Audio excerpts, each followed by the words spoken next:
En esta parte del programa quiero saludar a Nicolás Albertoni, es analista internacional, nos acompaña desde Washington, D.C. Nicolás, una buena tarde, bienvenido a la tarde fin de semana. Un gusto saludarte, Carlos Eduardo.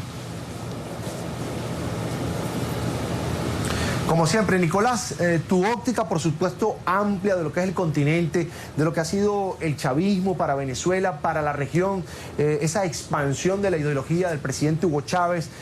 ¿Cómo la ves al día de hoy cuando muchísimos encuestadores, expertos venezolanos ya dan una victoria a la oposición para el día de mañana? Bueno, como un proceso que todos esperamos que sea lógico, porque tarde o temprano esta irracionalidad con la que actuaba el gobierno del entonces presidente Chávez y hoy presidente Nicolás Maduro, tarde o temprano tenía que llegar a su fin. Como todo proceso normal, podemos decir, en la vida de los sistemas políticos, en la vida del sistema económico en general. Bueno, en este caso de Venezuela la pregunta era cuándo y cómo. Está llegando de esta forma, supuestamente. Estamos viendo que, y tú venías siguiendo el programa, muchas encuestadoras ya dan por 30, 40 puntos arriba incluso a la oposición, a la mesa de la unidad. El tema quedan muchas preguntas abiertas de cómo será el después, ¿no? Pero contestando a tu pregunta, yo lo veo como un proceso que esperemos que justamente se concrete, porque es lógico ante el grado de irracionalidad que América Latina tuvo que ser testigo en estos últimos años.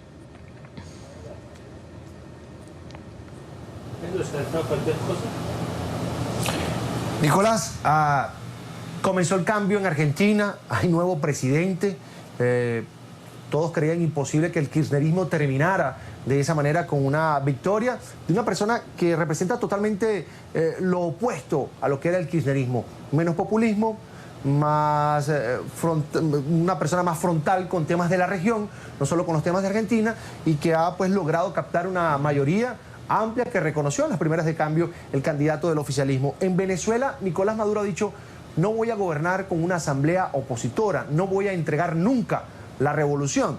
¿Esto qué mensaje está dando para la región Nicolás Maduro? ¿Se convertirá en un gobierno, en un régimen como el de Cuba? Bueno, es terrible justamente haber llegado a estos puntos, ¿no? Porque como tú resaltabas esto, citando al presidente Maduro, estamos llegando al límite de tantos años de silencio, porque América Latina no se merecía tener un país y todos los ciudadanos latinoamericanos estar siendo testigos a estas situaciones aberrantes que está viviendo el pueblo venezolano. Es decir, estamos llegando ya al tope de lo que uno puede escuchar y claramente en algunos nos sigue sorprendiendo y nos alarma, pero vemos una región totalmente pasiva, ¿no? Es decir, el presidente Macri, que tú señalabas, que, bueno, futuro presidente Macri, ya electo de Argentina, lo primero que saca a relucir un tema diplomático como es el de Venezuela, y saca a relucir el tema de que hay que justamente activar la cláusula democrática en el marco del Mercosur para Venezuela. Y un grado de silencio muy grande, hasta países, y lo digo, como uruguayo, países como un país moderado como Uruguay, que se cree que todavía no están dadas las condiciones y hay que esperar después del 6 de diciembre. Pero con el esperar y con el todavía no están dadas las condiciones es que venimos viviendo, yo no diría 15 años, pero seguro 10 años de total irracionalidad, de gobiernos que realmente se ríen ante el resto del mundo y nadie dice nada. Es decir, ¿quién se iba a imaginar que un presidente latinoamericano iba a estar diciendo en cadena nacional de que si pierde las elecciones va a gobernar en las calles con una fuerza cívico-militar? Es decir, ya me parece que estamos en un grado de anestesiamiento regional que claramente alguien debe pararlo. Esperemos que lo paren las urnas el próximo 6 de diciembre. Si no, yo creo que estamos pasando una fase, Carlos Eduardo, que ya está empezando a afectar la dignidad de América Latina. Porque en la medida que no nos expresamos y no somos fuertes y claros ante lo que está sucediendo, es como nos ha pasado con Cuba. En 50 años de algo que América Latina se guarda como una de las vergüenzas más grandes. Entonces, no podemos tener un nuevo caso en América Latina ante un mundo que claramente corre y va hacia otro lado. Es decir, con tantos conflictos terribles y como los vemos originados justamente en muchos casos por dictaduras terribles que ha habido en el mundo, no podemos darnos el lujo de que mirar para Venezuela o Cuba y como que no estuviera pasando nada. Podemos hablar, Nicolás, a estas alturas, bueno, habrá que esperar el resultado del día de mañana, tú bien lo dijiste, para saber qué rumbo va a tomar el continente, pero ¿se puede hablar ya de una primavera democrática en Latinoamérica? Lo digo por el triunfo de Macri en Argentina. Bueno, Sí, en un artículo hace pocos días mencionábamos eso, porque yo creo que, bueno, ya que está de moda este concepto para Medio Oriente de primavera de Medio Oriente, con todo lo que han sido las revoluciones, justamente pidiendo más democracia, más libertades, ¿por qué no pensar que América Latina está renaciendo nuevamente? No digo desde el punto de vista ideológico, porque cada país de alguna forma es libre de elegir ideológicamente lo que quiera, pero no hay un grado de libertad, diría yo, y racionalidad con lo que está pasando con Venezuela. Es decir, que un presidente le está diciendo por cadena nacional a sus propios ciudadanos que él va a hacer lo que quiera, ¿no? Es decir, que él va a gobernar con una fuerza cívico-militar. Entonces, espero que las elecciones de mañana, lo que hemos visto también en Argentina, pero también otros datos, como por ejemplo lo que está pasando en Brasil, que no se le está perdonando a la presidenta Rousseff, siguen yendo exministros como si nada, presos por lo que ha pasado en Petrobras, y todo seguía normal, es decir, no, casi que la mitad de un gabinete ya todos presos y todo seguía funcionando como que no pasara nada, todos fueran, por ser quizá de esa corriente ideológica, todos fueran puros. Pero la verdad que se está empezando a perder justamente el perdón de ese tipo de gobiernos que caen en corrupción. Y fueron, Carlos Eduardo, los mismos gobiernos, en esos casos las oposiciones, que siempre criticaron las corrupciones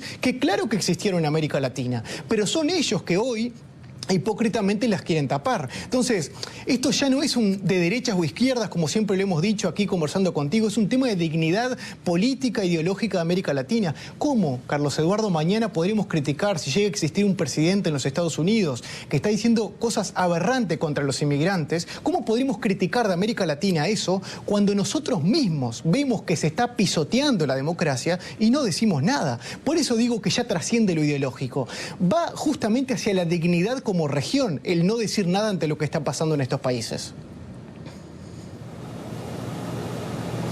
Nicolás, el caso de Brasil se entiende porque la presidenta Dilma Rousseff no está atravesando precisamente un buen momento, pero el caso de gobiernos como el de tu país, el de Uruguay, un gobierno nuevo de alguna manera, un hombre que yo lo vi felicitando a Luis Lacalle el día de su victoria con mucho respeto, ambos se hablaron, uno le decía al otro, yo voy a ser crítico, voy a estar ahí para ayudar a sacar adelante a Uruguay. Un país, ¿cuál es la dependencia en este momento de Uruguay como para que el gobierno no diga nada frente a lo que ocurre en Venezuela? Bueno, y te agradezco la pregunta, porque en el caso de Uruguay también podemos poner a otros países que de alguna forma se creen en América Latina como moderados. Y soy consciente que sí, que Uruguay es uno de esos países moderados y no lo podemos poner, y está lejísimo de ponerlo en la lista de los países de alguna forma radicales, como es el caso de Venezuela. Pero algo que está sorprendiendo es la no claridad de un país como Uruguay, y lo lamento mucho como uruguayo, y esto trasciende los partidos políticos, de no ser claros, porque en este tipo de casos, Carlos Eduardo, no se puede estar más o menos a favor o más o menos en contra. O se está en contra de lo que está pasando en Venezuela o se está a favor. No se pueden medias tintas en esta cosa. Y quiero dejar un concepto bien claro. Porque ahora la historia nos ha demostrado, la historia en Europa, que tarde o temprano los países de las crisis políticas se recuperan. Pero no así la dignidad de los países que callaron cuando aquellos países vivían en crisis. Para comprenderlo, todos los que hoy están viviendo esta situación de Venezuela o Cuba en silencio, van a ser los que mañana van a tener que rendir cuenta. Porque esas sociedades, sí, esperemos que justamente después salgan de estas crisis. Y se van a recuperar y las democracias van a surgir, porque como todo proceso, y eso esperamos, estamos justamente todos trabajando por eso y moviendo esa América Latina para que así suceda. Pero no va a suceder así con la dignidad de los países que hoy están callando. Y eso me lamenta mucho de un país como Uruguay. De la lista de los que han criticado seria y claramente a lo que está pasando en Venezuela, yo no pondría más que 3 países como Chile, Colombia o Costa Rica. Después todo el resto ha callado. E incluso algunos han ido un poquito más allá y defendido lo que está pasando. Entonces, ya llega un grado de lamento de lo que está pasando en América Latina que, reitero, ya no es un tema del presente, porque el presente ya lamentablemente nos estamos acostumbrando a soportarlo, pero es un tema de empezar a sufrir por lo que se nos viene después, de lo que tendremos que pagar por haber callado tanto en una región que realmente alguien debía decir algo ante los atropellos de la democracia.